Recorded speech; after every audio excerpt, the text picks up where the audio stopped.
Hello મિત્રો, આજે આપણે ધોરણ 3 વિષય છે ગણિત મેળો. આ એકમનું આજે આપણે સંપૂર્ણ સોલ્યુશન જોવાના છીએ. એકમ 1 છે નામમાં શું છે. તો અહીં આપણે એક વાર્તા આપેલી છે અને પછી આપણે શું કરવાનું છે, એના પરથી પ્રશ્નોત્તરી કરવાની છે.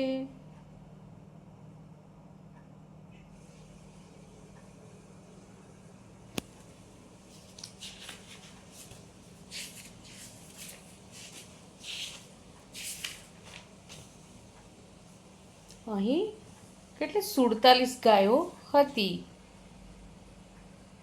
પછી કેટલી ગાયો ઘરે પહોંચી? તો 45 ઘરે પહોંચી.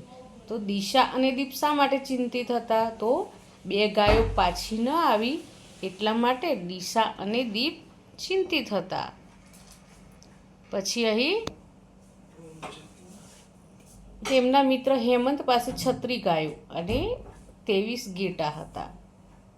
તો આપણે એને દીપ જેવા નિશાન બનાવીને હેમંતને તેની ગાયો અને ઘેટાં પર નજર રાખવામાં મદદ કરવાની છે. તો અહીં 36 ગાયના લીટા દોર્યા છે અને 23 ઘેટાના લીટા દોર્યા છે. હવે ચાલો આપણે કરીએ. એમાં જુઓ, અહીં ચિત્રો આપેલા છે.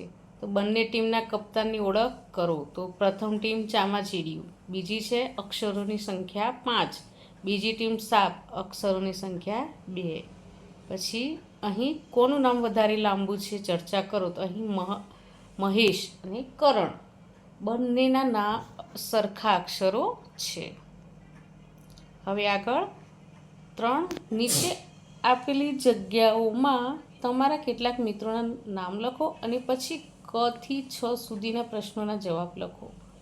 તો અહીં મિહિર, જયવીર, રોહન, મયુર, મોહિત, વિવેક, વૈભવ, હેત. પછી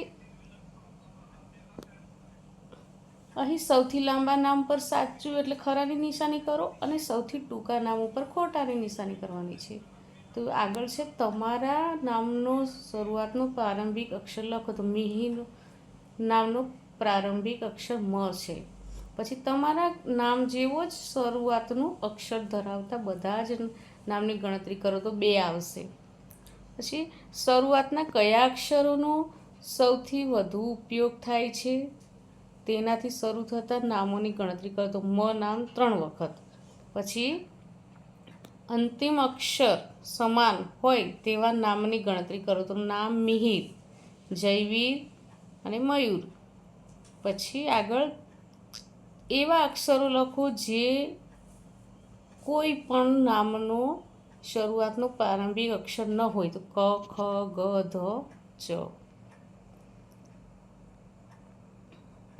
હવે અહીં તેજલ અને જય આ કાર્ડનો ઉપયોગ કરીને સંખ્યાઓ બનાવી રહ્યા છે. તો તેજલ તેના રોલ નંબર 43ને આ રીતે બનાવે છે. તેના નંબરના બંને કાર્ડના કુલ 5 અક્ષરો છે, 40 અને 3. જ્યારે પોતાના રોલ નંબર 1 અને 7ને આ રીતે બનાવે છે. તેના નંબરનો કાર્ડમાં 3 અક્ષરો છે.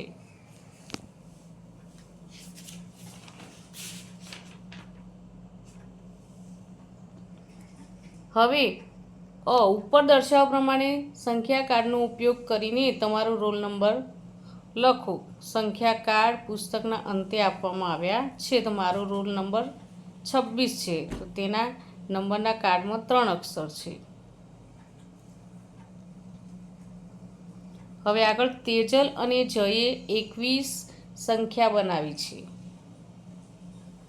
તેમાં 4 અક્ષરો છે. 1 થી 99ની વચ્ચે અન્ય સંખ્યાઓ લખો જેમાં 4 અક્ષરો હોય. તો અહીં 10, 9, 19, 80, 8, 88, 90, 3, 93, 1, 31, 40, 6, 46. હવે અહીં ચાલો આપણે કરીએ. 1 થી 99ની વચ્ચેની સંખ્યાઓ લખો જે સૌથી લાંબુ નામ ધરાવે છે. તો 49, 59, પછી 69, પછી શોધી કાઢું. તો પહેલામાં 21 આવશે અને બીજામાં 69 આવશે.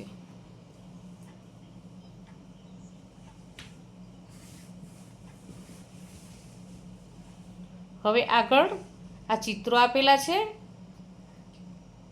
જયે બનાવેલા દરેક જૂથમાં શું સામાન્ય કોમન છે? તો જૂથ 1 પતંગ, વિમાન, માખી, ડ્રોન, ચકલી બધા ઉડી શકે છે. પછી જૂથ બીજું છે મોબાઈલ, માછલી, પુસ્તક, લેમ્પ બધા ઉડી શકતા નથી. તો એવી વસ્તુઓ કે જે વીજળીથી ચાલતી હોય અને એવી વસ્તુઓ જે વીજળીથી ચાલતી નથી. તો વીજળીથી ચાલતી હોય તેવી ટેલિવિઝન, લેમ્પ, ઘડિયાળ, પંખો, અને વીજળીથી ન ચાલતી હોય તેવી ખુરશી, પલંગ, ઓશીકું.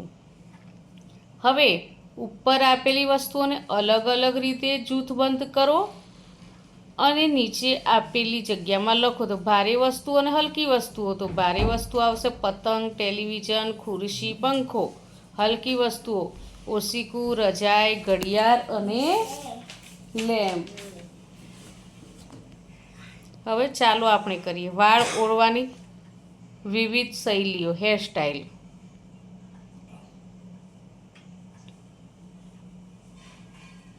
અહીં આપણે વાળ ઓળવાની શૈલીઓ છે અને બાળકોની સંખ્યા છે. તો મિત્રો, અહીં આ એકમનો વિડીયો પૂરો થાય છે. જો તમને આ વિડીયો ગમ્યો હોય તો લાઈક, શેર અને સબસ્ક્રાઈબ ચોક્કસથી કરજો. અને હા, જેને જરૂર હોય તેને શેર પણ કરજો. બાય.